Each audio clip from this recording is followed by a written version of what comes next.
Hello, Baker Economics students. So we're now in week 3, so I hope everyone's doing well and having a good weekend. So in terms of this week, we're going to make a switch to macroeconomics. So we're going to look at what I call like the big 3, gross domestic product, unemployment, and the consumer price index or inflation. So both the fiscal side, the government, and the monetary side, the Federal Reserve, are concerned about these numbers and they keep track of these numbers. Ideally, you want to kind of keep an unemployment rate of about 4%. Ideally, there's what we call like a natural rate of unemployment. You can't go below that. We got pretty close to that until COVID hit. We've done that a couple other times in histories, but we have these business cycles, and then in terms of consumer price index, we can keep it about 3% a year, GDP about 3% a year. We're generally pretty happy with that. So, but as I said, COVID threw a wrench in everything. So all of a sudden we had a big halt to our economy. Unemployment went way up. I think right now it's at 8.4%.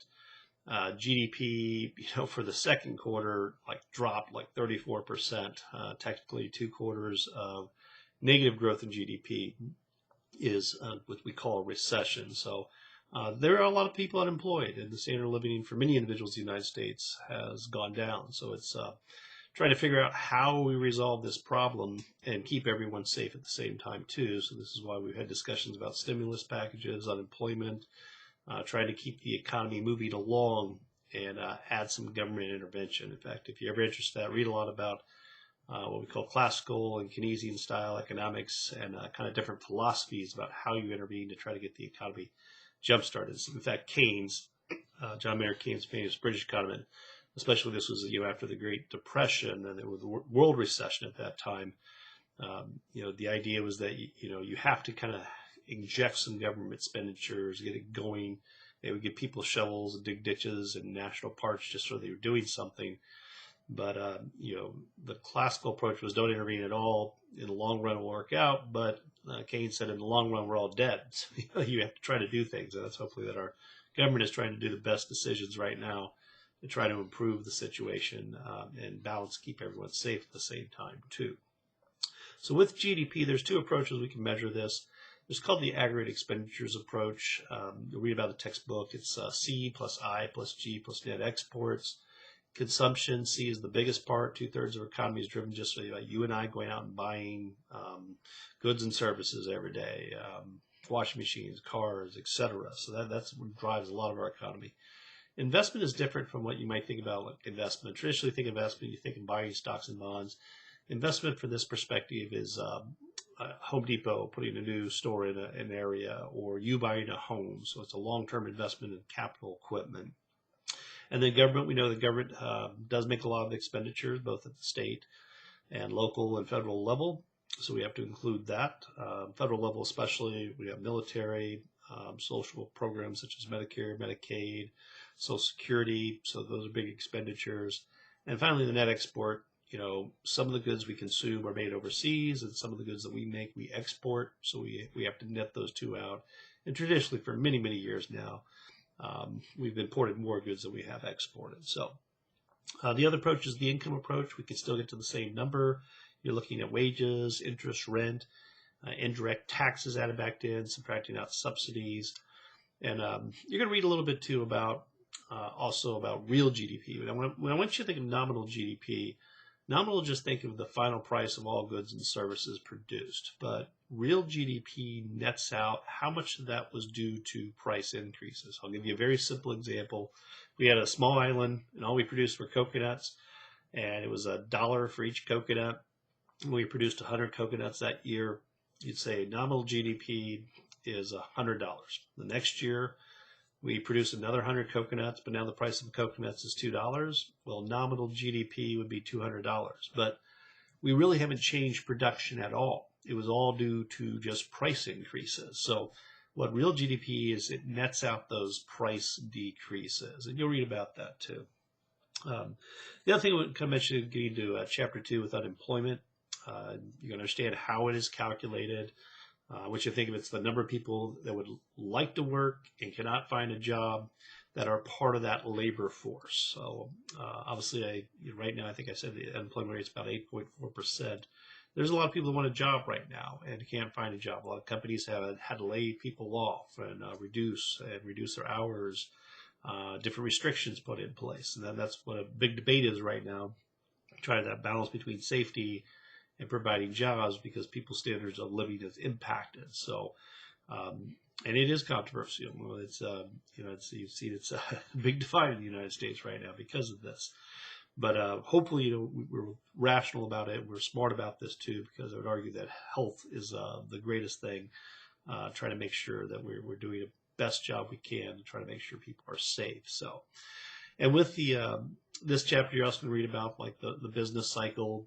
Obviously, this has been a dip, but if we can figure out a vaccine, if we can get some things figured out with how to help individuals, we may be able to rebound out of this COVID-19 very rapidly. But it's going to depend on a lot of different variables and factors. So, but traditionally we have kind of seen a business cycle. It doesn't mean that it's always going to happen that way. In the 90s we had a really nice long run. After the subprime crisis of 2008, we've had a really nice run, and then all of a sudden, this just hit. So, but we've had other episodes in the past too, like the dot-com bubble. So, but the idea is try to keep it steady. You're trying to balance all these things out, but hopefully get back to a path. And now, because we're such a global economy, everyone is impacted. We don't do as much things. Now, the one thing I'll share with this too is that there are some that argue that GDP is not necessarily the greatest thing, because yes, it does provide jobs for everyone, but it produces a lot of externalities too. And that's become a big concern, about all the pollution, whether it's air, water, how are we going to produce for all these different individuals? And as the population keeps growing and growing, there was one economist, Robert Malthus, he was kind of the Chicken Little of the economists, that the sky is falling. He was worried about these things. He was worried about food, being able to produce enough food. But Robert Malthus failed too, and he's a classical economist from many, many years ago, was that we improved our technologies, how to grow this food. So we're finding different ways to produce energy, whether it's wind, solar, questions even nuclear. Do we go back to that? Is it safe? I grew up in Harrisburg, Pennsylvania, and I remember 1979 when I was in 5th grade. That whole incident happened. It almost got to the point where we wiped out that whole area, and everybody would have to move. So there's no trade-offs you have to think about. So, but it's things that we have to factor in how we produce these goods and services. So you're going to learn about cyclical unemployment, do the business cycle. If right now, there's definitely going to be some cyclical unemployment. Frictional unemployment is always, one example that's going to be an example. Let's say I moved to Texas, got a job down there. Hopefully my wife would come with me. She might be frictionally unemployed for a while until she can find a job. And then we have structural, that is due to changes a lot of times in technology. I've seen the Hy-Vee, I went there this week, and now they added more self-checkout lanes. So they're trying to find ways to lower their costs. So now I've gotten rid of 5 workers. I don't have to stand there. I just have one person monitoring people to make sure they don't steal anything or answer their questions when they have issues with computers. But it's a way to reduce costs. So it's shifting from labor to capital.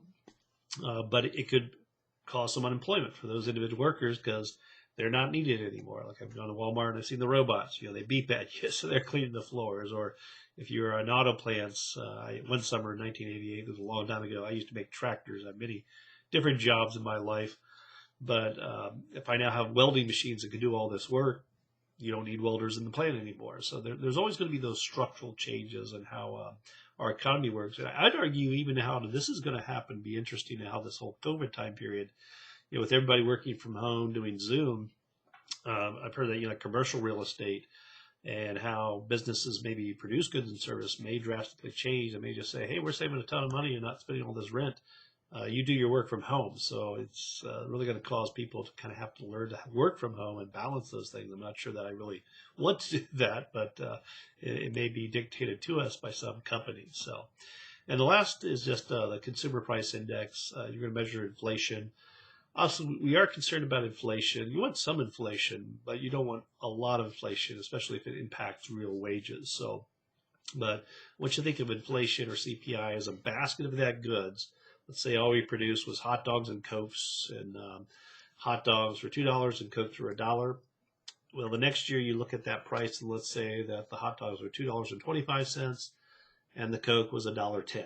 So what I'm doing is I'm taking a base year and I'm looking at that same basket again the next year, and how much did it increase percentage wise, and that's really what essentially CPI is. So. Okay, well, I look forward to great job with forum discussion this week. I tried to touch on different people and post on their responses that I didn't last week. Like I said, there'll be some weeks I may not be able to get to as many people. I just kind of jump in when I can, and if there's a post that I find interesting, I'll respond to. I try to capture everybody again that I didn't in the first week.